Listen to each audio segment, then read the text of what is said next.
Olá, pessoal, tudo bem? Sejam muito bem-vindos a mais um Ludens Cursos Podcast. A gente tem vários temas novos, então se você ainda não segue a gente no nosso canal do YouTube e também do Spotify, corre lá e passe a nos seguir, porque vem novos episódios também agora, tá bom? E olha, hoje a gente está trazendo um tema muito interessante, não só para profissionais da área de saúde, né, mas também para pais, para educadores, que é a importância da integração sensorial na infância. Então, fiquem atentos, porque hoje eu estou recebendo aqui a Lígia Carvalho, que é nossa terapeuta ocupacional. Ela é instrutora da Ludens Cursos, ela tem uma prática clínica de mais de 30 anos, e só em cursos são mais de 20 anos, né, Lígia? Certeza. Vamos falar um pouquinho da integração sensorial na infância? Vamos Eu lá. quero começar te perguntando o conceito, o termo, integração sensorial dentro do desenvolvimento infantil. O que ele significa? Obrigada, é um prazer estar aqui falando desse assunto, um assunto que eu já estudo e gosto muito, né? Já trabalho com isso há muitos anos. E o termo integração sensorial, na realidade, é um conceito que foi proposto pela Diners por Aires, né? Tudo conhecida de todas essas formas. A Diners, ela foi uma terapeuta ocupacional, ela era psicóloga também, e lá nos anos 60 ela desenvolveu a teoria da integração sensorial, uma metodologia de avaliação e tratamento. Então, a Diners, ela sempre conceituou que a integração sensorial, na realidade, é a organização das informações sensoriais, né, que vêm de diferentes canais, porque, né, nós, no nosso corpo, você tem informações que vêm da visão, da audição, do olfato, da gustação, enfim, não só dos 5 órgãos do sentido, mas a gente também, na AES, a gente considera, são 7 órgãos do sentido, além daqueles 5 que a gente já conhece, e mais as informações que vêm da própria percepção, que é a própria consciência corporal que nós temos, e também do sistema vestibular, que seria aí um 7º órgão do sentido que é considerado pela Diners. Então, o que ela fala, né? Que a organização, né, todas essas informações sensoriais que vêm desses diferentes canais, na medida que essas informações se integram, a gente tem a possibilidade de dar uma resposta adaptativa, ser funcional, a nossa praxis, tudo que a gente faz vai estar funcionando muito melhor quando essa integração desses sistemas sensoriais acontecem de forma correta, a contento. Né? Agora, isso passa a ser disfuncional quando alguma dessas informações não chegam para o sistema nervoso central como deveria chegar. Então, mas a teoria da integração sensorial, a base dela é assim, o efeito, a função é que o desenvolvimento de todos esses sistemas sensoriais, como que eles vão repercutir e vão influenciar o desenvolvimento motor, cognitivo, social, né? Eles são a base para o desenvolvimento infantil. Então, é extremamente importante que esse desenvolvimento desses sistemas sensoriais, eles aconteçam da forma melhor possível para que a gente garanta, né, na verdade, que a criança tenha um desenvolvimento global efetivo, né, que contemple todas as outras áreas que fazem parte também do desenvolvimento infantil. Tá, e você me diz assim de uma teoria, né? E a partir dessa teoria, como que surgiu essa abordagem da AIS, que a gente chama a integração sensorial, né? A AIS para simplificar, como ela surgiu assim como intervenção propriamente dita? E isso tudo surgiu pelo próprio trabalho da Diners, né? Principalmente para a terapia ocupacional, ela é um marco de referência mesmo, porque não só ela cria uma teoria, mas ela ela cria também uma metodologia de tratamento, de avaliação e também de tratamento. E muito interessante como isso se desenvolveu, porque a Diners, ela inicia o trabalho dela através de uma observação muito efetiva do desenvolvimento das crianças. Aliás, ela observava qual era a dificuldade que essa criança tinha, principalmente na escola. Porque aí, contando rapidinho um pouco essa história, né, aí nos anos 60, mais ou menos, nos Estados Unidos, eles começaram a observar que as crianças estavam apresentando muitos distúrbios que estavam relacionados à aprendizagem. E, na realidade, a Diners foi convidada para participar desse estudo, dessa pesquisa, para entender o que estava acontecendo com essas crianças. E aí ela começa a observar essas crianças, que tipo de dificuldade que elas apresentavam ali dentro daquele ambiente escolar. E ela começa a entender que eram crianças que não tinham um componente, vamos dizer assim, uma deficiência mental ou alguma outra patologia, algum outro diagnóstico de base, mas que elas elas apresentavam alguma dificuldade para aprender. E aí ela começa a entender que poderia ter realmente a influência de alguns sistemas sensoriais que na realidade não estavam funcionando tão bem. Então, era aquela criança que ela olhava para o quadro, e aí a hora que ela ia escrever, por exemplo, a hora que ela voltava para o quadro para fazer uma cópia, por exemplo, ela se perdia. Então, ela começa a entender que existia uma relação entre o sistema vestibular, que é o sistema responsável por essa movimentação da cabeça para cima, para baixo, para um lado e para o outro, associado com a visão, e que poderia esses dois sistemas estarem se integrando também assim. E também ela começa a perceber que, além disso, eram crianças que tinham dificuldade, por exemplo, no manuseio de uma borracha, de um apontador, né? Então, uma criança que, quando ia apagar, colocava muita força e, às vezes, rasgava o papel. Então, ela começa a entender que também outros sistemas está relacionado ao sistema, ao desenvolvimento do sistema tátil e do próprio ceptivo, que é esse que dá essa noção de qual é o movimento que eu tenho que fazer para pegar o copo, por exemplo, qual é o movimento que eu tenho que fazer para pegar um lápis, né, para escrever, ou uma borracha. Então, a gente precisa integrar o próprio ceptivo com o tátil. E aí ela também saca isso, que alguma dificuldade passava por ali, ou seja, existia uma base sensorial que estava impactando no desenvolvimento motor. E, a partir daí, todo o desenvolvimento dela, ela era também professora, né? Ela dava aula na universidade e também trabalhava com uma clínica, e aí ela foi desenvolvendo. Só que ela precisava desenvolver uma metodologia de avaliação. Como que a gente avalia isso para confirmar se o problema realmente era de base sensorial? E aí ela desenvolve toda uma metodologia de avaliação, e, a partir dessa metodologia, dessa avaliação que ela criou, ela consegue chegar a quadros, né, diagnósticos sensoriais que determinaram aí sim o tratamento da terapia de integração sensorial.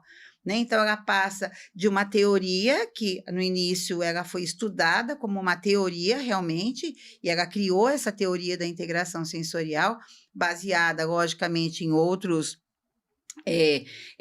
pessoas que já estudavam sobre isso, principalmente o Piaget, foi uma base bastante importante que ela utilizou, né? O casal Bobat também, que é outros autores, né? Que de fato estudiosos mesmo sobre esse assunto, e ela usou muito esses pesquisadores, né? Como base para a integração sensorial, mas depois ela cria uma teoria própria, né? Da terapia ocupacional e da integração sensorial, e desenvolve a avaliação, e aí essas metodologias de tratamento. Então, ela foi extremamente importante, principalmente para a terapia ocupacional. Né? Tá, então a integração sensorial, de maneira geral, ela influencia no desenvolvimento motor e também cognitivo das crianças. Ela é Sim, fundamental. sim, sim, ela é fundamental, né? Porque a criança, quando o bebê, ele nasce, como a gente diz, ele é uma massinha bruta, né? Então, logicamente que ele já vem com aquela carga, com a aprendizagem que ele já tem, porque até é interessante a gente dizer isso em relação ao sistema tátil, por exemplo. O sistema tátil, ele é um sistema que, quando o bebê nasce, ele já está muito pronto. E a natureza é maravilhosa, né? Porque não à toa que ele está pronto, porque quando o bebê acaba de nascer, o que ele vai precisar para sobreviver? Mamar no peito da Uhum. mãe, É. né? Então, quando esse bebê ele encosta, por exemplo, a boquinha, né, no peito, ali no seio da mãe, é aquilo mágico, né? Quase que automático, óbvio que isso a gente entende, é um reflexo, mas é o reflexo de sucção. E esse reflexo de sucção, ele acontece a partir desse toque que o bebê tem do lábio, da boca, no seio materno. Então, você vê que a importância do sistema tátil, e como também dos outros que vêm por aí, ele já começa a entrar em funcionamento assim que o bebê nasce, né? Então, é um reflexo no lábio, também a gente tem um reflexo que chama o reflexo de busca, que é exatamente isso, você toca o bebê na face e ele já vai em direção àquele toque que também é do sistema tátil, né? Ou mesmo quando a gente vê um bebê que você encostou um dedo na mãozinha do bebê, Já aperta. Aham. é um reflexo, mas ele é a partir do estímulo tátil que ele faz, né, esse reflexo aí de preensão que a gente chama. Então, só que aí já inicia, né? Então, depois um bebê com 1 mês de idade, por exemplo, né? Ele já começa minimamente já fazer a elevação da cabeça, a extensão. No que ele leva a cabeça e faz a extensão que tem a ver com esse sistema vestibular, ele já também começa, através da visão, olhar o mundo que cerca. E lógico que a partir do momento levantou a cabeça, esse mundo que para ele também passa a ser muito interessante, ele começa a perceber que ele pode fazer movimentos. E através desse movimento, ele pode acessar esse ambiente, isso que está no entorno dele. Então, nesse sentido, você vê que o sistema sensorial, se a gente pudesse dizer aqui, quem que nasceu primeiro, o ovo ou a Aham. galinha, com certeza o sistema sensorial, ele vem primeiro e ele é base para todas as outras estruturas, não só do desenvolvimento motor, cognitivo, social, que ao longo da primeira infância, eu diria, do primeiro ano de vida, é extremamente importante, né? Porque você vê que o bebê, que quando ele nasce tem lá todo aquele padrãozinho flexor, completamente impotente para qualquer coisa que ele precise fazer, muito dependente, aliás, né? De quem cuida, e quando a gente vê esse bebê que com 1 aninho já está em pé e andando, né? Então, olha, em 1 ano de vida, tudo o que acontece em termos de desenvolvimento. Então, o sistema sensorial, ele é base para muitas aprendizagens cognitivas, motoras, sociais, que o bebê já vai ter nesse primeiro ano de vida. Então, é imprescindível, é bem verdade também que de acordo com as experiências que esse bebê, que vai sendo proporcionado para o bebê, né, a experiência no ambiente, para quem cuida, a oportunidade do brincar, do tocar, do explorar esse ambiente, vai ser extremamente significativo para que ele chegue com 1 aninho de vida, quando a gente não tem, logicamente, nenhuma interferência ou intercorrência aí, É isso até que eu por ia te né? perguntar, né, eu estava aqui Aham, pensando na sim. questão das disfunções sensoriais, né, a partir desse Uhum. momento a gente já consegue identificar se a criança, se o bebê vai seguir com alguma disfunção sensorial e já ali Hum. intervir de alguma maneira?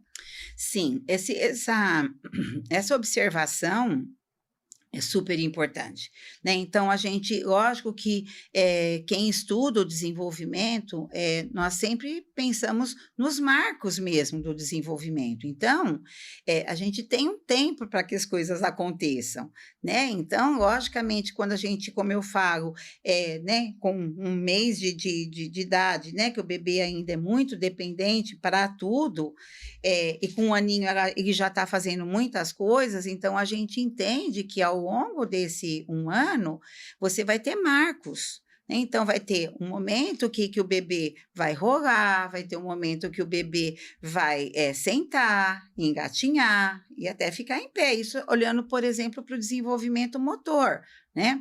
Para a questão social. Vai ter um momento que ele vai ter esse controle melhor da cabeça, que ele começa a visualizar, ele começa a focar, né? Porque o sistema visual ele entra um pouquinho depois, essa nitidez, por exemplo, daquilo que ele olha. A partir do momento que ele olha, ele começa a reconhecer a imagem da mamãe. E quando ele reconhece, daqui a pouco ele começa a sorrir. Então, ele também começa a desenvolver habilidades, né? Uhum. Que vai fazer essa relação com o mundo e o próprio desenvolvimento cognitivo, as relações dos objetos, né? Depois já começa a vir o balbucio, que está relacionado à comunicação. Então, óbvio que quem estuda o desenvolvimento, né, ele vai estar atento a esses marcos. Então, é importante que os papais e as mamães tenham minimamente essa noção, porque quando isso não acontece, né, gradativamente, você já começa a perceber que aquele bebê, ele não acontece esse desenvolvimento naquele tempo, naquele momento que a gente esperava que ele poderia ter adquirido ou tendo uma aquisição sobre aquele marco do desenvolvimento.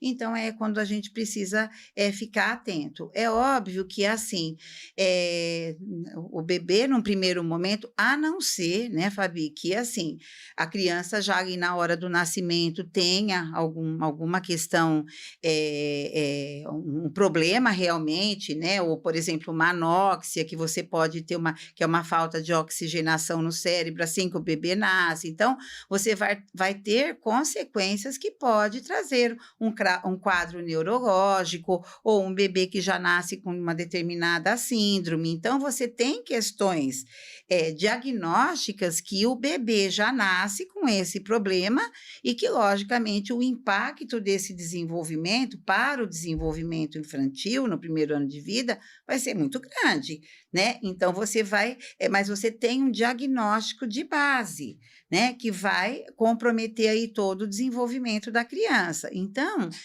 nesse momento, sempre o primeiro profissional, vamos dizer assim, que vai avaliar esse bebê é o pediatra, né? É óbvio que o pediatra esse é o especialista, né, que tem a formação para entender se esse desenvolvimento está acontecendo como deveria ou não. E a partir do momento que ele identifique, né, seja por um diagnóstico, uma patologia ali, né, de base, ou que algo não está acontecendo como deveria no tempo, na época certa, ele vai fazer um encaminhamento, né? E aí ele busca outros profissionais que possam auxiliar para resolver mesmo, entender esse diagnóstico e sugerir o melhor tratamento, é isso? Sim, sim. Eu queria que você comentasse não só quem são esses profissionais que vão estar envolvidos, né, mais especificamente na integração sensorial, e assim, que tipo de capacitação esses profissionais precisam ter? Porque eu acho que é algo que é preciso estudar muito, né, Lígia? Você como terapeuta ocupacional especialista em integração sensorial, conta pra gente que tipo de formação, né, de capacitação essas pessoas, esses profissionais precisam ter também para atuar com essas crianças?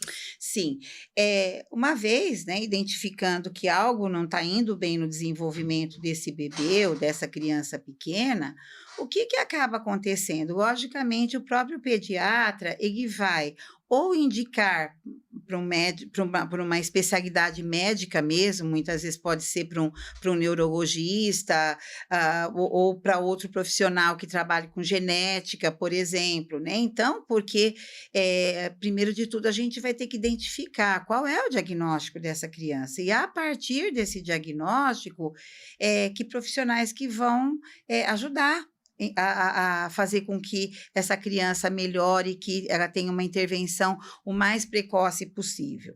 Então, dentro dessa área, seja por um problema neurológico, que você vai ter um acometimento realmente, né, mais aí em áreas motoras, muitas vezes cognitivas, como também a gente identificar, por exemplo, né, um pouquinho mais adiante, aí em torno de 2 anos, que a gente já pode, em algumas crianças, a gente conseguir identificar, por exemplo, o diagnóstico de autismo, que já começa a aparecer alguns sinais comportamentais e que a gente pode identificar que algo também não está indo bem, porque na criança autista nem sempre é tão explícito assim, né? Então, porque ela pode não ter um atraso motor, cognitivo, mas tem alguns comportamentos que já sugerem que também existe algum problema que está impactando aí no desenvolvimento. Então, na medida que, né, se pesquisa e busca esse diagnóstico, e interessante também, né, Fabi, que hoje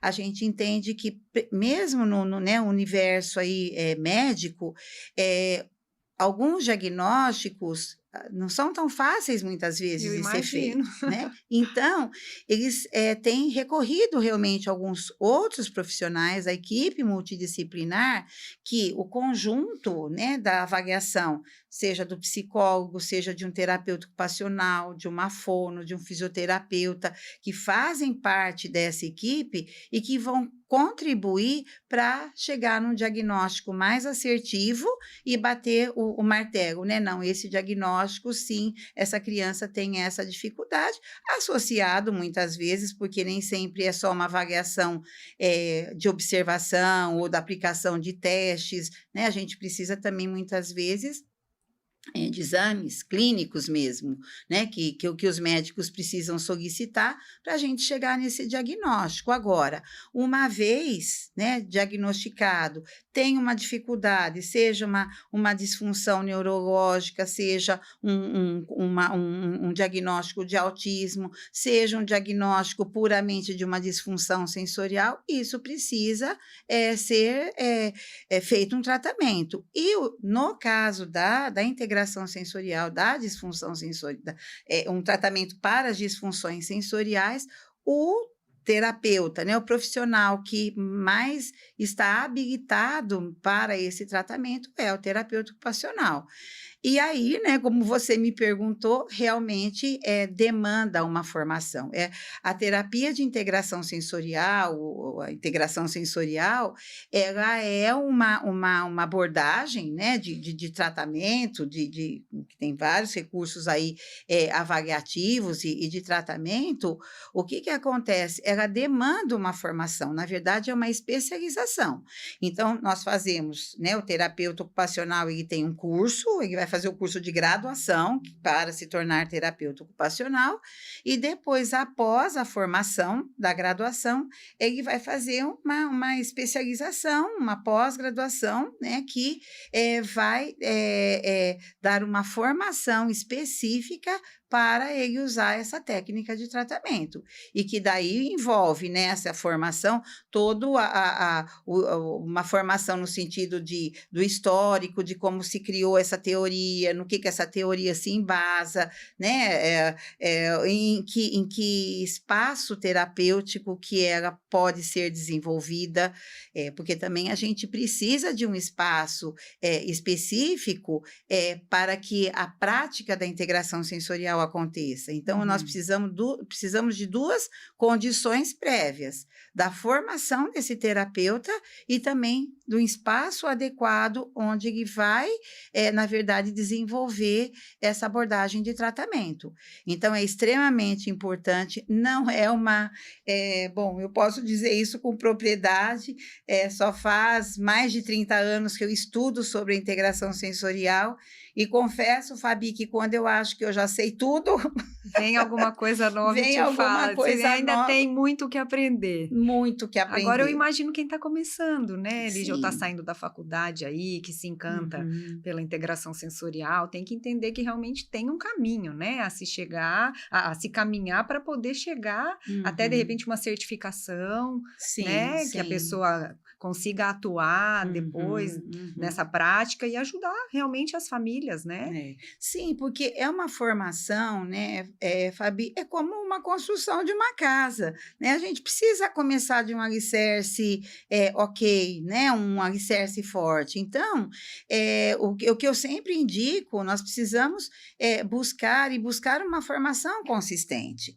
né? Porque assim, nós entendermos que você vê uma metodologia, né, uma abordagem de tratamento de uma forma superficial, isso é bastante sério. Por quê? Porque você vai usar aquele recurso que você aprendeu para tratar uma criança. A gente não está falando de papel, a gente está falando de um desenvolvimento, a gente está falando do significado que tem o nosso tratamento para aquela criança, para que adolescente, para, né, qual é o futuro dessa Que é o criança, que né? você diz, tem os marcos, Tem os né, a se marcos, chegar. Então, se a criança sim. não chega ali, ela já vai, começa O atrasada, né? atraso vai ficando cada vez maior. Então, assim, é de uma responsabilidade extrema, que tipo de que tratamento você oferece, né? Que orientação você vai dar para esses pais? Para que orientação você vai dar para uma escola, né? Que caminho, porque os pais,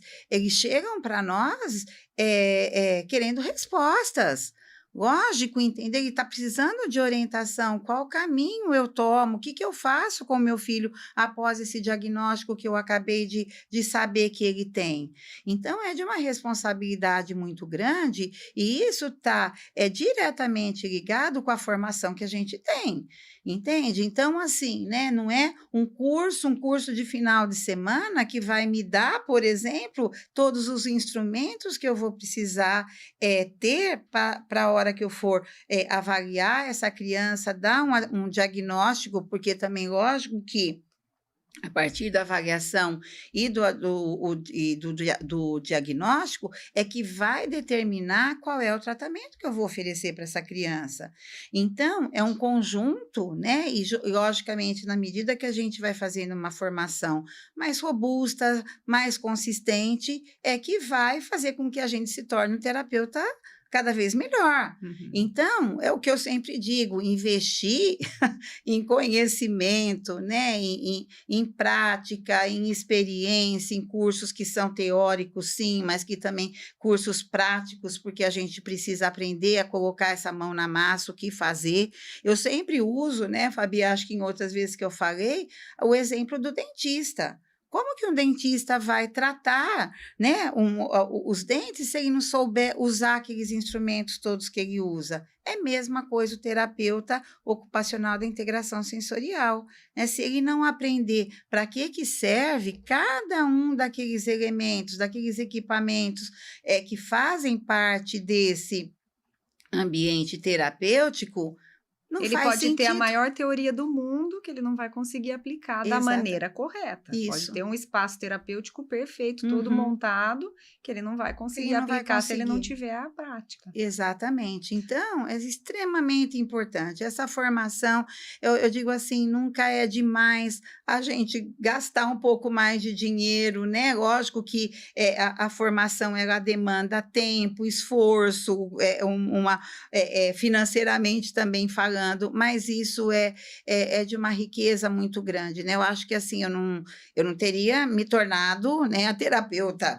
que sou hoje, né? Assim, podendo hoje trabalhar muito, não trabalho mais especificamente na prática clínica, mas hoje consigo ensinar, né, muitos outros terapeutas, outros orientar pais também, e se eu não tivesse todo esse histórico, todo esse manejo, né, e essa aprendizagem que eu tive aí ao longo da minha vida profissional, né, não só uma formação aqui, nacional, dentro do país, mas tendo que sair fora, mas sempre pensando em oferecer o melhor trabalho, né? Assim, eu acho que e essa coisa mesmo da própria responsabilidade que a gente tem, não só com a criança, como com as famílias. Com certeza. Ô, Lígia, e você comentou, né, que hoje você trabalha com profissionais, passando o seu conhecimento adiante, e o que mais surge de dúvida que você percebe, assim, nas suas mentorias? Eu sei que você dá as mentorias para os terapeutas ocupacionais. Quais são as principais dúvidas que eles trazem hoje relacionadas à integração sensorial?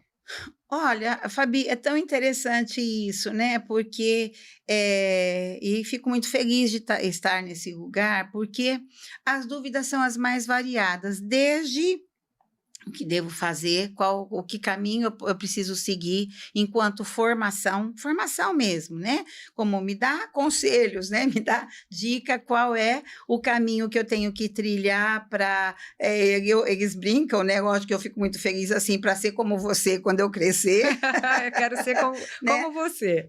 Isso é super bom, né? Quer ser muito E gratificante. eu acho que as pessoas contratam, né, enfim, uma mentora, e é aquela Aham, pessoa que realmente tem admiração, que isso. inspira como profissional, né? Você Aham, vai tem querer como, né? alguém que você tem como Referência, exatamente, você se é, reflete ali, né? aham, modelo. Então, as perguntas vêm nesse sentido, não só da formação, né? Como que trilha, né? Qual é a trilha que eu tenho que fazer para conseguir essa formação?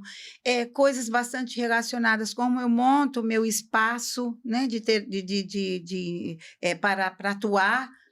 Na terapia da integração sensorial, e também uma grande maioria, que isso eu gosto muito, porque para mim é muito desafiador, quando a gente faz uma discussão de estudo de casos, né? Porque lógico que tem crianças com demandas, com dificuldades sensoriais, que se torna muito complexa, né? Então, logicamente, esse terapeuta ele tem dificuldade, que recurso que eu vou usar, por exemplo, para avaliar essa criança, né? O que nós temos dentro da integração sensorial que faz com que eu consiga aplicar uma boa avaliação e entender o que disfunção sensorial essa criança tem.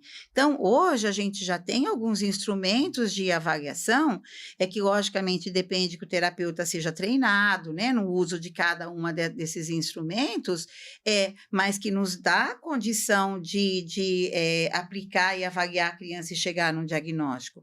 Mas, às vezes, Fabi, a gente tem crianças que são tão graves, que tem questões sensoriais, muitas vezes comprometimentos intelectuais, né, ou de comportamento mesmo, que nem sempre a gente consegue avaliar usando algum instrumento avaliativo ou um protocolo de avaliação. Então, aí, o que nós vamos, a gente tem um termo, né, que a gente usa muito na IES, que são as observações clínicas não estruturadas, que nada mais é a nossa capacidade observacional de, olhando a criança, a gente conseguir identificar quais são as disfunções sensoriais que ela tem. Então, nesse sentido, aí eles pedem socorro para mim. Os anos aí de prática Isso, clínica vêm à tona. Vem à tona, vamos olhar, né, junto a essa criança. Então, eu trabalho muito com vídeo, né, e com os dados que os terapeutas trazem para mim na supervisão e na mentoria, e olhando para essa mesma criança, eu vou ajudando a identificar isso, o que sinais, porque às vezes são sinais tão sutis que aí, né, Passa felizmente, né, despercebido por passa quem não tem essa para quem não experiência. tem essa expertise mesmo. Então, às vezes é um detalhe muito ali sutil, e que aí quando eu estou olhando junto, né, com esse terapeuta, aquela criança, aí nós dois, né, nós duas, né, o terapeuta que está ali muitas vezes até do outro lado da terra, conseguimos matar a charada, eu digo, né, olha, está aqui, essa é a dificuldade que essa criança tem, e aí eu poder ajudar realmente a dar estratégias, né, sensoriais, muitas vezes também de indicar quais são as orientações que aquela terapeuta deve dar para os pais, porque os pais assunto. né, vamos dizer A assim. família é um assunto que eu queria que se, na verdade, né, vou finalizar aqui, assim, te Uhum, perguntando mesmo, como que as famílias lidam com isso? Os uhum, profissionais indicam, quais técnicas têm que ser feitas, qual suporte elas têm que ter, o trabalho é meio a meio, é metade clínico, uhum, metade dentro de casa. Existe uhum. isso dos pais receberem toda essa orientação para também praticarem dentro de casa? Sim, Fabi, deveria, né, receber essa orientação. Então, óbvio que o tratamento, né, a técnica, a intervenção propriamente dita, tem que ser feita por um terapeuta ocupacional especializado. Mas é o que eu digo, se muitas vezes é difícil para os terapeutas identificarem essa disfunção, né, esse quadro, imagine para o pai. Né, então, aquilo quando eu assim, sabe, Fabi, eu sou muito parceira dos pais, no sentido assim, parceira em que sentido? De ter uma escuta, porque os pais é que estão ali 24 horas com aquela criança e, às vezes, eles nos trazem, detalhes que é tão importante a hora que a gente vai fazer esse diagnóstico sensorial, que a gente tem que ter essa escuta, né. Então, assim, nesse sentido, a posição dos pais e esses dados que eles trazem, muitas vezes vai complementar essa avaliação. E uma vez a gente diagnosticado o que essa criança tem, e aí como nós vamos fazer o tratamento, é importante que isso, antes de tudo, seja explicado para o pai, porque aquilo que às vezes o pai está achando que é uma manha, que é um comportamento, né, ou é uma criança que ele é muito agressivo, ou ele é muito antissocial, Ou por às vezes trás. tem a questão do atraso também, o pai fala: "Ah, é no tempo dele", às Isso, vezes bem acha que lembrado. cada criança tem seu tempo, eles usam muito Isso, esse essa termo, essa frase, né, frase, criança né. cada um tem seu tempo e nem sempre, Isso, às vezes não, já é um quando ele sinal. amadurecer ou quando ele falar, né, então e assim, e fica muitas vezes se apoiando nesses pontos que não deve, né, porque a gente sabe que quanto mais precocemente a intervenção acontecer, melhor vai ser o resultado lá na frente. Então, é preciso explicar para o pai: "Ó, ele não é assim porque ele quer,